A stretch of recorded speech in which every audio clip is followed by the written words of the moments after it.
बड़ी खबरों के साथ शुरुआत भोपाल से। बांधवगढ़ टाइगर रिजर्व में हाथियों की मौत का मामला है। नेशनल ग्रीन ट्रिब्यूनल ने हाथियों की मौत पर संज्ञान लिया है। PCCF chief wild life warden Umaria collector को नोटिस जारी किया गया। कोदो की फसल में माइसोटॉक्सिन पाया जाना चिंताजनक है। नेशनल ग्रीन ट्रिब्यूनल ने कहा है 12 दिसंबर को अगली सुनवाई। एनजीटी ने एक हफ्ते पहले मांगा है जवाब। तो ये बड़ी खबर आपको बता रहे हैं भोपाल से। बांधवगढ़ टाइगर रिजर्व में हाथियों की मौत का मामला है। नेशनल ग्रीन ट्रिब्यूनल ने हाथियों की मौत पर संज्ञान लिया है। इसके साथ ही पीसीसीएफ और chief wild life warden Umaria collector को नोटिस जारी किया गया है। कोदो की फसल में माइसोटॉक्सिन पाया जाना चिंताजनक है, एनजीटी की तरफ से कहा गया है। इसके साथ ही नेशनल ग्रीन ट्रिब्यूनल ने 12 दिसंबर को अगली सुनवाई है और एक हफ्ते पहले जवाब मांगा है। तो देखना होगा एनजीटी को जो जवाब दिए जाते हैं उसमें क्या होता है खास। बड़ी बात यह है कि कोदो की फसल में माइसोटॉक्सिन पाया गया जो कि चिंताजनक है और नेशनल ग्रीन ट्रिब्यूनल ने भी कहा है कि यह चिंताजनक है। अब इस मामले में जांच जारी है। 12 दिसंबर को अगली सुनवाई होगी, लेकिन उससे पहले नेशनल ग्रीन ट्रिब्यूनल ने एक हफ्ते पहले ही जवाब मांगा है, जवाब तलब किया है। इस मामले में पीसीसीएफ और चीफ वाइल्ड लाइफ वार्डन, इसके साथ ही उमरिया कलेक्टर को नोटिस जारी किया गया है। बांधवगढ़ टाइगर रिजर्व में हाथियों की मौत से जुड़ा ये मामला है। एनजीटी ने हाथियों की मौत पर संज्ञान लिया है और नोटिस अधिकारियों को जारी किए गए हैं। कोदो की फसल में माइसोटॉक्सिन पाया गया जो कि चिंताजनक है। एनजीटी ने इस मामले में एक हफ्ते पहले जवाब मांगा है। 12 दिसंबर को अगली सुनवाई है, लेकिन उससे पहले आप पहले सप्ताह में समझ सकते हैं जब इस मामले पर जवाब पेश किए जाएंगे तो क्या कुछ होता है खास। हालांकि अभी इंतजार करना होगा, लेकिन यह बड़ी खबर है। निश्चित तौर पर चिंताजनक मामला है। माइसोटॉक्सिन पाया जाना चिंताजनक है। रिपोर्ट का इंतजार है। क्या है ये पूरा मामला, इस रिपोर्ट के साथ ही खुलासा होगा। और सहयोगी अजय शर्मा हमारे साथ तमाम अपडेट्स के साथ लाइव जुड़े हुए हैं। अजय बताएं क्या है ये पूरा मामला। एनजीटी ने जवाब तलब तो किया है, क्या उम्मीद करें।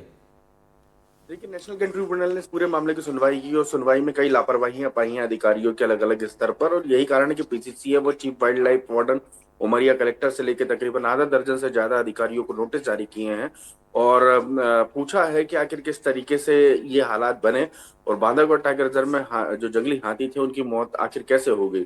और हाथियों की मौत के मामले पर संज्ञान लेते हुए जो है कोर्ट ने कई सख्त टिप्पणियां की हैं कि आखिर इस तरीके से कोदो की फसल में माइसोटॉक्सिन पाया जाना चिंताजनक है, और यदि ये पाया गया है तो आखिर क्यों पाया गया है, किस तरीके से अमानक जो किसान हैं उनको जो चीजें दी जा रही हैं और जो वो भी दवा का छिड़काव करते हैं उनको किस तरीके से बताया जा रहा है। ये वो तमाम बातें हैं जो किसानों को के बीच कही जानी चाहिए। जज ने इस पूरे मामले की सुनवाई में जो है तमाम अधिकारियों को फटकार लगाते हुए ये भी निर्देश दिए कि आखिर हाथी जब चिंगाड़ रहे थे तब आप लोग कहाँ थे, तब आप जंगल में आपकी मौजूदगी क्यों नहीं थी। ग्रामीणों को ये मालूम था, ग्रामीणों ने बहुत पहले आपको ये जानकारी दे दी थी। ये तमाम बातें हैं जो कोर्ट ने उठाई है।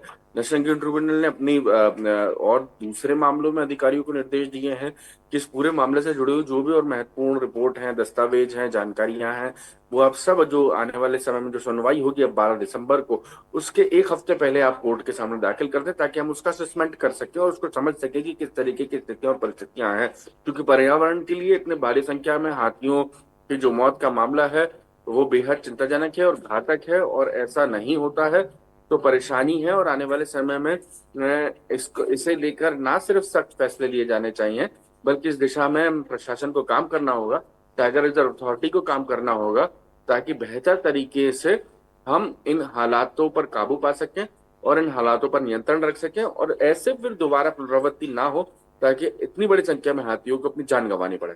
बिल्कुल अजय, माइसोटॉक्सिन कोदो की फसल में ये स्थानीय लोगों के लिए एक अबूझ पहेली जैसा मालूम पड़ता है। वे इसे नहीं समझ पा रहे और इसे लेकर क्या कुछ कहा जा रहा है। इसके साथ ही एनजीटी की तरफ से क्या अभी तक कुछ खास इस मामले में स्टेटमेंट। देखिए, इस पूरे मामले में जो कुछ भी खास हुआ वो ये है कि तमाम अधिकारियों को निर्देश दिए गए हैं कि वो हालातों से निपटने में उन्होंने देरी क्यों की और जो वहां पर फसल में जो पाई गई हैं चीजें उनको लेकर अधिकारी जानना चाहते हैं कि इस तरीके की स्थिति और परिस्थितियां दोबारा ना बने, और यदि बनती हैं तो उसको उस पर जिम्मेदारी तय की जाए, क्योंकि अभी हाल तमाम अधिकारी एक दूसरे पर अलग अलग बातों को लेकर जिम्मेदारियों को सरकाते नजर आए थे। लेकिन अभी जो मामला निकलकर सामने आया है, उस पूरे मामले में जो PCCF chief wild life warden और उमरिया कलेक्टर तो पूछा गया कि माइसोटॉक्सिन पाया जाना कितना चिंताजनक है, कलेक्टर वहां क्या कर रहे थे, खाद्य विभाग के अधिकारी वहां क्या कर रहे थे।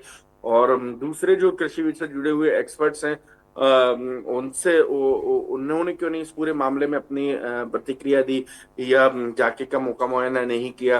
क्योंकि जिस तरीके से हाथियों की मौत हुई है, जी उसके बाद से एनजीटी ने तमाम अधिकारियों को लताड़ लगाते हुए नोटिस जारी किए हैं, और नोटिस में साफ कहा है कि आप जो भी इस पूरे मामले से जुड़ा हुआ रिपोर्ट्स हैं, जो भी असेसमेंट्स हैं, उनको बेहतर तरीके से बताएं, और समय रहते हुए इन पूरे मामले पर जो है कार्रवाई हम देंगे, निर्देश देंगे, हम गाइडलाइन बताएंगे कि आपको क्या करना है क्या नहीं करना है। तो ये अभी तक की स्थिति है। अमृत, आने वाले समय में ये देखना होगा कि कोर्ट अगली सुनवाई के दौरान क्या टिप्पणियां करता है और किस तरीके से निर्देश और गाइडलाइन जारी करता है। बिल्कुल इंतजार है, आप भी नजर बनाए रखें आगे।